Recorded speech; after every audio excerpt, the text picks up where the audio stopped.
ಆತ್ಮೀಯ H16 news ಅರ್ಥಾತ್ ಹೇ ಸೀತಾರಾಮಗೆ ಸ್ವಾಗತ. ನಾನು ನಿಮ್ಮವ MI ಅಥವಾ ಮಲ್ಲಪ್ಪ ಜೋತಾವರ್. ಆದ್ಮೇಲೆ ಈಗ ತಾವು ದಿನ ಸುದ್ದಿಗಳನ್ನ ಅದರ ಜೊತೆಗೆ ವಿಶೇಷತೆಗಳನ್ನ ನೋಡ್ತಾ ಹೋಗಿ ವಿಶೇಷ ಈ ಮೊದಲನೇ ಸುದ್ದಿಯನ್ನು ನೋಡಿ.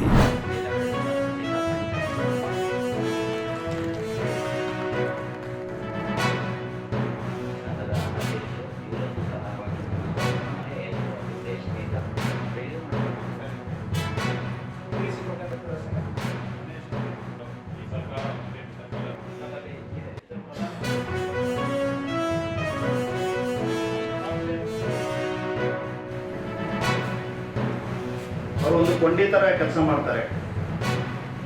ಸೊ ಇವತ್ತಿನ ಈ ಕಾರ್ಯಕ್ರಮ ಈ ಸರ್ಕಾರದ ಏನು ಪಾಲಿಸೀಸು ಪ್ರೋಗ್ರಾಮ್ಸು ಏನೋ ಒಂದು ಕಾರ್ಯಕ್ರಮಗಳಿರ್ತಾವಲ್ಲ, ಇದ್ರ ಬಗ್ಗೆ ಒಂದು ಅರಿವು ಮೂಡಿಸಿ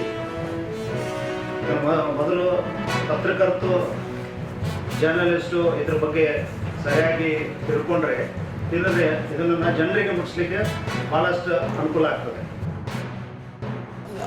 ಅರಿವು ಮೂಡಿಸಿದ್ದಾರೆ. ಯಾಕಂದರೆ ಪತ್ರಕರ್ತರಿಗೆ ಈ ಯೋಜನೆಗಳ ಬಗ್ಗೆ ಮಾಹಿತಿ ಸಿಕ್ಕಿದರೆ ಸಾರ್ವಜನಿಕರಿಗೂ ಸಹ ಅವರಿಗೆ ಇಲಾಖೆ ಯೋಜನೆಗಳ ಬಗ್ಗೆ ಮಾಹಿತಿ ನೀಡಿ ಅವರು ಇಲಾಖೆ ಯೋಜನೆಗಳ ಏನು ಅನುಕೂಲ ಪಡ್ಕೊಳ್ಳಿಕ್ಕೆ ಸಹಕಾರಿಯಾಗುತ್ತೆ. ಇಂತಹ ಕಾರ್ಯಗಳು ನಿರಂತರವಾಗಿ ತಾಲೂಕು ಮಟ್ಟ ಮತ್ತು ಜಿಲ್ಲಾ ಮಟ್ಟದಲ್ಲಿ ನಡೀತಾ ಇದ್ದರೆ ಆಗಿಂದಾಗ ಸರ್ಕಾರದ ಯೋಜನೆಗಳನ್ನು ಜನಸಾಮಾನ್ಯರಿಗೆ ತಲುಪಿಸಲಿಕ್ಕೆ ಅನುಕೂಲ ಆಗುತ್ತೆ. ಎಲ್ಲ ಯೋಜನೆಗಳ ಒಂದು ಮಾಹಿತಿ ಏನಿದೆ ಅದು ನಮಗೆ ನಿಜವಾಗ್ಲೂ ಜನಸಾಮಾನ್ಯರಿಗೆ ತಲುಪಿಸೋಕ್ಕೆ ತುಂಬಾ ಅನುಕೂಲವಾಗಿರೋಂಥದ್ದು.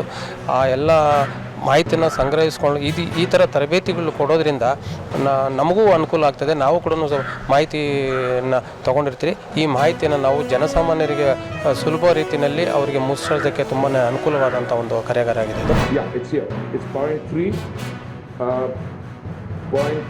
If you look at global refining landscape, yes, the first point is United States, no greenfield refineries for 50 years. Europe, the IEA is sourcing this information to the International Energy Agency, which is Paris-based.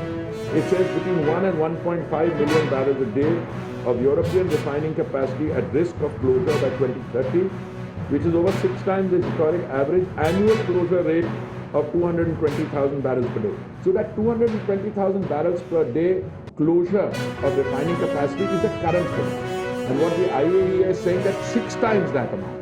From 200,000 barrels per day loss of refining capacity, it could go up to 1.5 million barrels a day. Now if you look at these figures, and I presume the researchers in these organizations, these are empirically verifiable facts. If 200,000 barrels per day refining capacity is lost, that's a fact. I mean, you can't, put an interpretation on the figure. But whether the closure from now to 2030 will be 6 times is something you can logically argue. But if that is correct, and if you look at the other global picture, we can see that come 2030, there are likely to be 3 or 4 major refining hubs in the world. And India is certainly emerging, is probably already the 3rd largest refining hub in the world. So I see smaller tin pot refineries closing down, global trade in hydrocarbons will be determined and very largely influenced by those countries which have a refining capacity. Now since we are talking about refining capacity, let me also go into the second of the 3 topics I intended to cover today, which is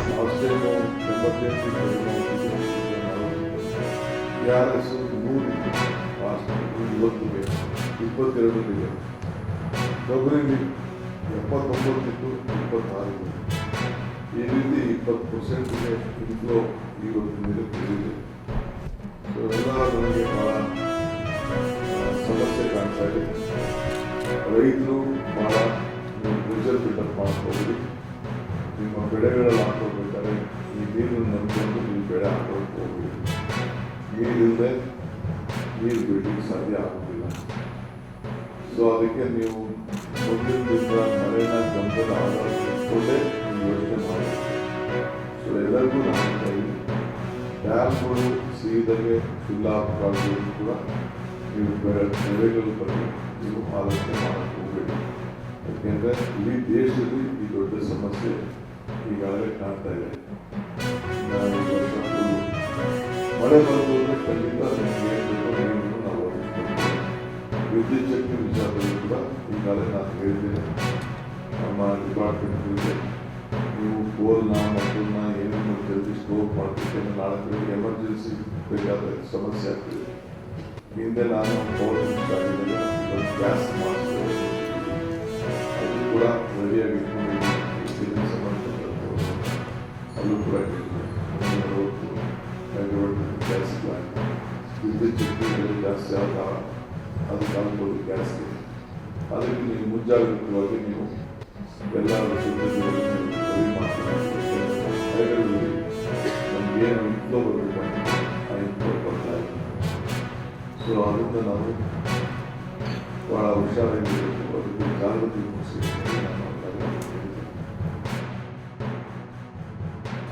August ಈಗ 29 ನೀವೆಲ್ಲ innovation park ಕೊಡಬೇಕಲ್ಲ. ಹುಷಾರು, ನೀವು ಮಾಧ್ಯಮಗಳು ನೀವು sign ಹಾಕಲಿಲ್ಲ ಅಂತಂದ್ರೆ ನಿಮ್ಮ ಓಟ್ ಇರಲಿಲ್ಲ.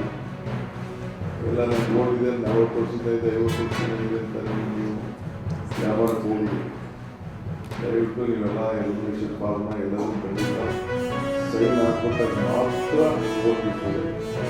ಆ ಮನೆ ಯಾರು ಇಲ್ಲ ಅಂದರೆ ಹೊರಗಡೆ ಕೆಲಸ ಮಾಡ್ತಾ ಇದ್ರೆ ಅಲ್ಲೂ ಕೂಡ ಅವರು ಬಂದು ಅವ್ರ ಮನೆ ಪರವಾಗಿ ಆ ಮನೆಯ ಮುಖ್ಯಸ್ಥರು ಯಾರಿಂದ ಬೇಕಾದ್ರೆ ಅರ್ಜಿ ಹಾಕೊಡೋಕ್ಕೆ ಅವಕಾಶ ಇದೆ. ಆಮೇಲೆ ಕಂಪಲ್ಸರಿ BLOಗಳು ಮನೆಗೆ ಹೋಗ್ತಿರ್ಬೇಕು. ಯಾವ ಶಾಸಕರಲ್ಲಿ ಯಾವ ಪಾರ್ಟಿ ಶಾಸಕರಲ್ಲಿ ತಗೊಂಡು ಹಂಚೋಂಥ ಕೆಲಸ ಯಾರು ಮಾಡೋಕ್ಕೆ ಅವಕಾಶ ಇಲ್ಲ. BLOಗಳೇ ಅದನ್ನು 3 ಬಾರಿ ಹೋಗಿ ನಾವು ಸಿಗಲಿಲ್ಲ ಅಂದರೆ 3 ಸತಿನೂ ಟ್ರೈ ಮಾಡಿ ಕೊಡಬೇಕು. ಡೈರೆಕ್ಟ್ ಬೇಕಾದ್ರೆ BLA ಮಾಡಿ ಕೊಡ್ಬೋದು, ಅದೊಂದು ಅವಕಾಶ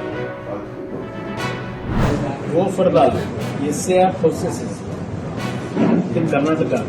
In that process, Karnataka government misusing their power by giving direction to this BLOs. The one incident which occurred today morning in Ramnagaram, I am showing you. These BLOs, they are inviting all fake identity holders to the Chowdhury, and they are actually doing this process by